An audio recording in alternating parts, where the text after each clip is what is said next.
traffic jam begin before the road is full.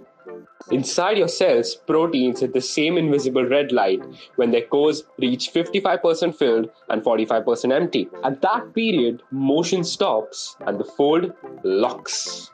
Across thousands of high-quality structures, there exists the hydrophobic core of globular proteins, which settles at a packing fraction of 55%. Quite remarkably consistent throughout all species and sizes. Quite also lower than the cannonball perfect of 74%. Quite lower than the random spears of 64% as well. This explains a new pathway for us to understand what protein folding is.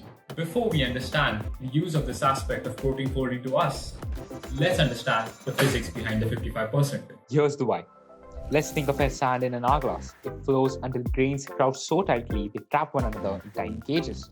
That snap from fluid to rigid is jamming. Proteins do the same with side chains. Irregular, knobby pieces pulled together by hydrophobic attraction while thermal wiggles pushes them apart.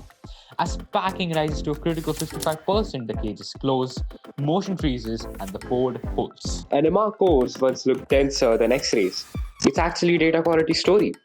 Filter NMR for well-restrained stereochemically clean models and cores match X-rays right around 0.55. That's the 55% rule. Here, it proves that 55% rule survives scrutiny. Honestly, wait a minute. Here's where it could blow. Overclaiming. Jamming is a sharp lens, not the whole camera. It organizes patterns, but it won't predict every fold or every time scale. There might be exceptions. Membrane proteins live in lipid bilayers and play by different packing.